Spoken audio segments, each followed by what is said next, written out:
Welcome to The Explainer. Today, we're going to dig into the incredible story of Amazon, how it went from a tiny garage startup to a global giant that has completely changed how we shop, how the internet works, and, well, our daily lives.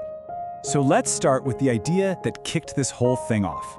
It's perfectly captured in this quote from Jeff Bezos.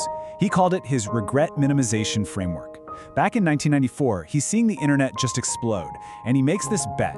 He realized that the only thing he'd regret more than failing was never even trying in the first place. That single thought, that was the spark.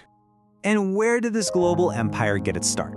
Not in some fancy high-rise, but right here, in a rented garage in Bellevue, Washington. I mean, it's the classic startup story, right? But what came next was anything but typical. Okay, let's dive into this first chapter. This is where a very careful, very calculated bet on just one thing, books, laid the entire foundation for everything that was about to happen. You know, Bezos didn't just guess here. He was incredibly methodical about it.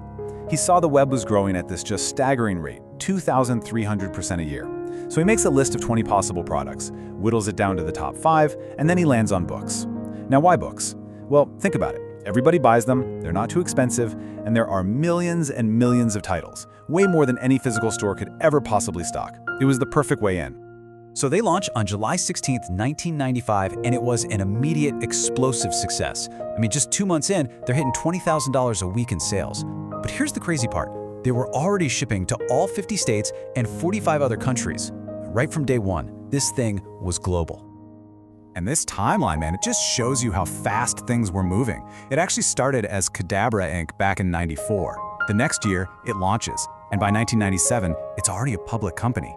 Then, just a year after the IPO, it makes its first big jump beyond books and starts selling music. You can already see the everything store starting to take shape. Okay, so let's get into Amazon's second act. This was a time of just massive growth and expansion, yeah? But it was also a period defined by a brutal fight for survival that, ironically, would make the company stronger than ever. So as we're heading into the new millennium, the dot-com bubble bursts, and the pressure on Amazon was just immense. You had stockholders, analysts, all these skeptics screaming about the fact they weren't making any money. When the crash finally came, it just wiped out tons of internet companies. But Amazon's focus was always on the long game, not quick profits, and that's what allowed it to survive the storm that took down almost everyone else. And this is the turning point. In the last quarter of 2001, Amazon reports its first ever profit, and it was 1 cent per share. I mean, it's almost nothing, right? But it was absolutely monumental. It was the proof. It showed a very, very skeptical world that this crazy, unconventional business model could actually, finally, work. Now, what's so fascinating here is that Amazon wasn't just adding more stuff to sell. No, they were building the entire engine for e-commerce. It starts with free shipping. Then comes Prime in 2005, a total game changer that made 2-day shipping the new standard. Then they launched Fulfillment by Amazon, or FBA, basically letting other sellers use their warehouses. And with the Kindle, they went right back to their roots and totally upended the very industry they started in. Every single one of these was a revolutionary move. All right, this next phase, this is where things get really interesting.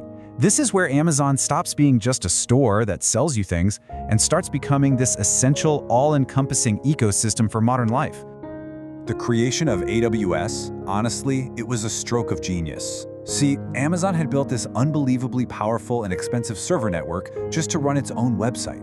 And then they had this brilliant idea. Hey, what if we rented out all this computing power to other people? And just like that, what was once a massive cost became a huge profit machine. AWS is now the invisible backbone for a huge chunk of the internet. For years, this is how we all thought of Amazon, right? It was the ultimate online store where you could buy pretty much anything you could imagine. But with AWS, the whole game changed. Amazon wasn't just another store on the internet anymore. It became the digital foundation, kind of like the landlord and the power company for thousands of other businesses. And then it just broke out of the screen entirely. With things like the Echo speaker, its voice literally came into our homes. And with moves like buying Whole Foods, Amazon moved into our actual physical neighborhoods.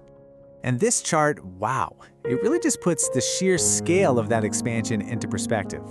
Look at those numbers. You go from about 30,000 employees in 2011 to more than 500,000 just 6 years later. That's not just growth, that's an absolute explosion. And it was all fueled by these huge new ambitions.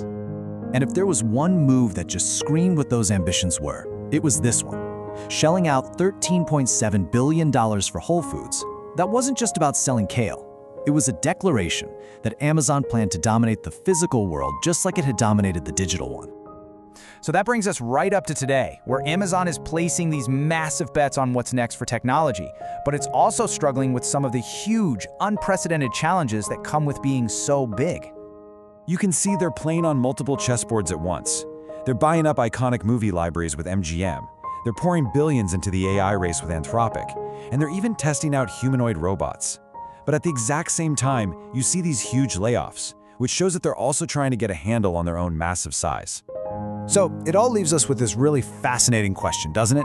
You go from a single online bookstore to an everything ecosystem that's basically conquered retail, the cloud, Hollywood, and now it's jumping into AI. After all that, what could possibly be the next frontier for a company that's already everywhere?